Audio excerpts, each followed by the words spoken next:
तो मैंने कहा सत्संगति बहन मुझे एक और बात बताओ। बोले कि क्या बताऊं भैया? मैंने कहा एक आध उदाहरण देकर के बताओ कि सत्य से मनुष्य मुक्त हो जाते हैं। उन्होंने कहा भैया तो सुन ले, एक बात मैं और बता देती हूं। तो मैंने कहा बता दो। उन्होंने कहा देखो एक ब्राह्मण था और उस ब्राह्मण ने एक तोते को पकड़ रखा था। हर प्राणी संसार का यह स्वतंत्र रहना चाहता है, बंधन में कोई रहना नहीं चाहता है, क्योंकि बंधन दुख का कारण है और स्वतंत्रता सुख का कारण है।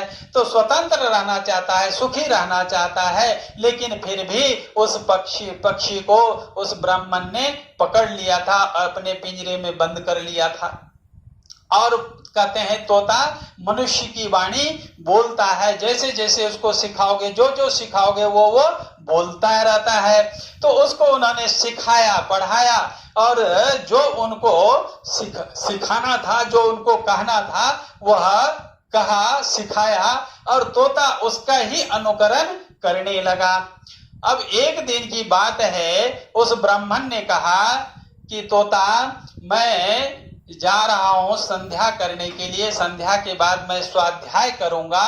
इस दरमियान अगर कोई मेरे पास आते हैं तो तुम बोल देना कि यहाँ पर पंडित जी नहीं है, और जब मैं संध्या वंदना करके स्वाध्याय करके मैं बाहर आ जाऊंगा तब तुमको अगली बात बताऊंगा।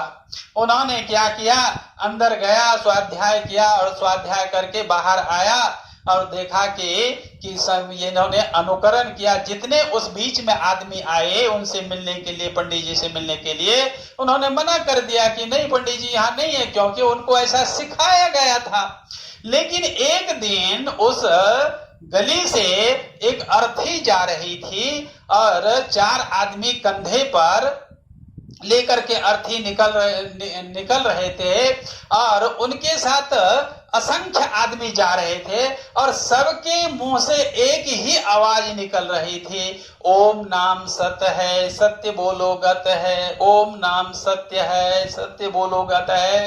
अब तोता उस आवाज को सुनता है और सभी आदमी की आवाज को जब सुना तो उन्होंने सोचा कि भाई इतने आदमी बोल रहा है कि सत्य बोलने से मुक्ति मिलती है, सत्य बोलने से मुक्ति मिलती है, परमात्मा का नाम सत्य है और परमात्मा के सिवाय मुक्ति देने वाला इस संसार में दूसरा कोई नहीं है। तो क्यों ना मैं भी मुक्त होने के लिए सत्य को अपनाना चाहूं। मैं भी अगर सत्य को अपना लिया तो शायद हमारी भी मुक्ति हो जाए। मुझे पिंजरे में बंद करके इस ब्राह्मण ने रखा हुआ है, मैं मुक्त होना चाहता हूं, तो शायद सत्य बोलने से मुक्ति होगी, इसीलिए तो ये लोग बोल रहे हैं, इसमें से सारे लोग बोल रहे हैं। तो उन्होंने कहा ठीक है, मैं कल से सत्य बोलने का प्रयत्न करता हूं और देखता हूं कि सही में मुक्ति मिलती है क्या। दूसरे दिन फिर ब्राह्मण जब अपने रूम में गया, स्वाध्याय करने के लिए गया, संध्या करने के लिए गया, तो फिर तोते को कहा, तोता मैं जा रहा हूं स्वाध्याय करने के लिए, संध्या करने के लिए, कोई मेरे से मिलने के लिए कोई व्यक्ति आती है या कोई मनुष्य आता है तो वो अगर पूछे मेरे विषय में तो तुम कह देना कि यहाँ पंडित जी नहीं है। तो इतना कह करके वह चला जाता है ब्राह्मण अपने रूम में। इतने में कुछ व्यक्ति आती हैं वहां पर और उस व्यक्ति उस तोता से पूछती हैं कि हे तोता, यहाँ पर ब्राह्मण रहते हैं, मैं ब्राह्मण से मिलना चाहता हूं। तो वह तोता कहता है हाँ हाँ आप मिल सकते हो, ब्राह्मण जी यहीं पर अंदर पंडित जी बैठे हुए हैं, संध्या कर रहे हैं, हवन कर रहे हैं, संध्या कर रहे हैं, स्वाध्याय कर रहे हैं, जाइए मौका मिल जाएगा, आप मिल लीजिएगा उनसे। तो वह अंदर चले जाते हैं आदमी और उस पंडित जी से मिलते हैं। अब पंडित जी को लग रहा है कि मैंने तो तोता को कहा था कि अंदर नहीं आने देना, लेकिन यह फिर अंदर कैसे आने दे रहा है। तो जब समय समाप्त हो गया उनका स्वाध्याय आदि का, बाहर आया और तोता पर गुस्सा किया, अरे तोता तेरे को तो मैं बोला था कि तुम अंदर आने से मना करना, किसी आदमी कोई भी आदमी आ जाए तुम बोल देना पंडित जी नहीं है यहाँ पर, तूने झूठ क्यों नहीं बोला। तो तोता कोई जवाब नहीं दिया और ये गुस्से में आ गया, और गुस्से में आने के बाद कहा कि आज तेरा भोजन बंद करूंगा, क्योंकि तूने मेरे आज्ञा का पालन नहीं किया। अब कल देखेंगे कि तुम क्या करते हो। तो दूसरे दिन फिर जब वह अपने स्वाध्याय रूम में जाने लगे, स्वाध्याय करने के लिए या संध्या करने के लिए, फिर उन्होंने कहा तोता को कि तोता तुम तो एक दिन हो गया तुम भोजन नहीं किए हो, लेकिन आज भी अगर वो तुम सही नहीं बोला, मैं जो कहा हूं वो नहीं बोला, तो तेरे को भोजन मिलने वाला क्या, तेरे की पिटाई भी होगी आज।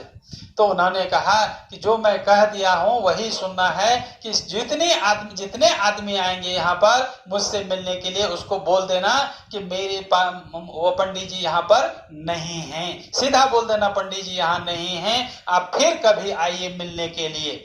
यह कह करके वह ब्राह्मण चले जाते हैं, अपने रूम में बैठ जाते हैं। लेकिन मिलने वाले जो व्यक्ति वहां पहुंचते हैं, उन व्यक्ति ने उस तोता से प्रश्न करते हैं कि तोता यहाँ पर ब्राह्मण जी रहते हैं, पुरोहित रहते हैं? बोले हाँ जी रहते हैं। तो आपको क्या करना है? तो मैं ब्राह्मण से मिलना चाहता हूँ। बोले जाओ मिल लो, वो अंदर बैठे हुए हैं। वो चले गए अंदर मिलने के लिए और मिले। अब पंडित जी को ऐसा लगा है कि आज भी यह तोता जो है मेरा काम नहीं किया। और जब स्वाध्याय आदि समाप्त हो गया और बाहर आया, बाहर आने के बाद गुस्से में उन्होंने एक छरी लेकर के आया और वो गुस्से में एक छरी मार दिया उसको। जब तोते को मार दिया, वैसे ही दूसरा दिन था उसका भूखा रहने का, वो वैसे ही कमजोर पड़ गया था थोड़ा सा, क्योंकि भूखा था। और एक छरी मारने के बाद फिर क्या था, वो गिर गया और लेट गया। लेट जाने के बाद गुस्से में उसने बड़बड़ाते हुए कहा ब्राह्मण कि तोता अब तुम्हारी कुछ खैर नहीं है और तुझे बहुत पिटाई होगी और आज भी भोजन मिलने वाला तुझे नहीं है। अब दूसरे दिन फिर जब ब्राह्मण अपने स्वाध्याय कक्ष में जाते हैं तो तोता को फिर कहते हैं कि तोता मैं फिर जा रहा हूं, मैं स्वाध्याय करने के लिए और संध्या करने के लिए। अब कोई आए तो उनको मना कर देना, नहीं तो 2 दिन से तो भूखा है ही, मार तो पड़ी है, अब और मार पड़ेगी और भोजन तो मिलने वाला है नहीं। ऐसा कह करके वह स्वाध्याय रूम में चला जाता है ब्राह्मण। और फिर ब्राह्मण को मिलने वाले कुछ व्यक्ति आते रहते हैं और तोता से पूछते हैं, तोता मुझे पंडित जी से मिलना है।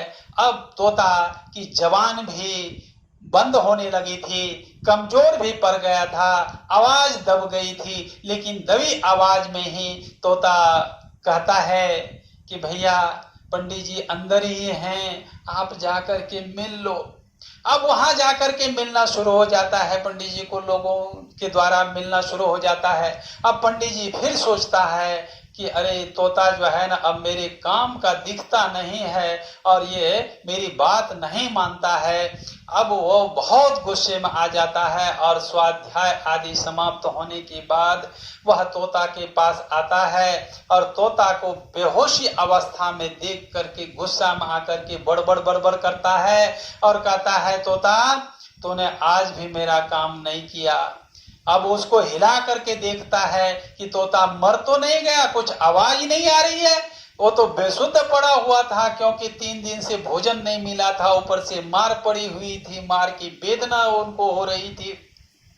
उन्होंने जब देखा पिंजरा खोल करके, अरे ये तो मरना सन्न हो गया है और हुक हुक कर रहा है। अब तोता भी मन ही मन सोचता है कि मैं किस बला की आवाज को मैं सुन लिया और मैंने क्या धारण कर लिया, मैं ऐसे तो मर जाऊंगा, ये मुझे मार भी रहा है, खाना भी नहीं दे रहा है, मैं तो मर जाऊंगा इस सत्य को धारण करके, मैंने बहुत गलत कर दिया। ऐसे उनके मन में विचार उत्पन्न होने लग जाते हैं तोता के मन में। तो तोता के मन में दूसरा विचार झट से आ जाता है कि ए तोता तुझे मुक्ति चाहिए या नहीं? तुझे मुक्ति चाहिए है तो तुझे सत्य को बोलना ही पड़ेगा, सत्य को छोड़ना नहीं है तूने। क्योंकि इतने लोग जो हैं, उन इतने लोगों में से किसी के मुंह से ये आवाज नहीं आ रही थी कि राम नाम सत्य है और सत्य बोलो तो गत नहीं है। सबकी आवाज यही थी कि ओम नाम सत्य है, सत्य बोलो गत है, सत्य से ही मुक्ति मिलती है। तो इतने आदमी झूठ नहीं बोल सकते। तो उन्होंने थोड़ा सा धैर्य धारण किया और उसी तरह से लेटा रहा। उन्होंने विचार कर लिया कि अब हमको सत्य को छोड़ना नहीं है। जब ब्राह्मण ने देखा कि ये मृतवत हो गया है, तो उन्होंने सोचा कि अब ये मेरे काम का लायक तोता नहीं रहा, और पिंजरे से निकाल करके और गुस्से में आकर के जोर से आकाश की तरफ फेंका और कहा, जा तू मेरे काम का नहीं रहा। अब जब वह आकाश की तरफ फेंकता है तो वह तोता एक आवाज, वही वाक्य दोहराता हुआ जा रहा है कि राम नाम सत्य है, सत्य बोलो गत है, राम नाम सत्य है, सत्य बोलो गत है। वहां उस दिन उस तोते को महसूस हो गया कि सत्य बोलने का ये परिणाम मुक्ति है। हम इन दुखों से मुक्त हो गए। तो किस कारण से मुक्त हुए? सत्य के कारण से मुक्त होते हुए।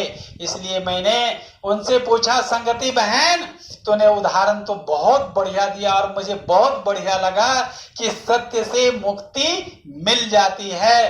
तो तू इसलिए इस शरीर में प्रवेश किया है कि सत्संग करके, और कैसे का सत्संग करके? तो सत्य को संग में लेकर के तुम मुक्त होना चाहती है, गत को प्राप्त करना चाहती है। इसलिए तुम इस शरीर में आत्मा बनकर के आई हुई है। तो सत्य से तुमको मुक्ति तो मिलेगी, ये बात सही है, लेकिन सत्य का उपदेश, सत्य का ज्ञान तुमको कौन कराएगा जिससे कि तुमको मुक्ति मिल जाएगी? सत्य ये मानता हूं कि सत्य बोलने से मुक्ति मिल जाएगी, लेकिन सत्य का कौन ज्ञान कराएगा? ना ही सत्यात परो धर्मा, ये भी मैं जानता हूं कि सत्य से बढ़कर के दूसरा धर्म नहीं है। और यतो अभ्युदय निःश्रेयस सिद्धि सधर्म, धर्म वही है जो निःश्रेय सिद्धि की प्राप्ति करा दे, सुख की विशेष की प्राप्ति करा दे, स्वर्ग की प्राप्ति करा दे, तो उसी को स्वर्ग कहते हैं। लेकिन इसके लिए भी मार्गदर्शक की आवश्यकता होती है। जब तक मार्गदर्शक हमें नहीं मिलेगा तब तक हम कैसे इस सच्चाई को जान सकेंगे? सिर्फ संगत करेंगे तो संगत से ये हम जान जाएंगे, सत्य को, रहस्य को जान जाएंगे। तो फिर सत्य का अगला अर्थ जो होता है वो बड़े गजब का अर्थ होता है।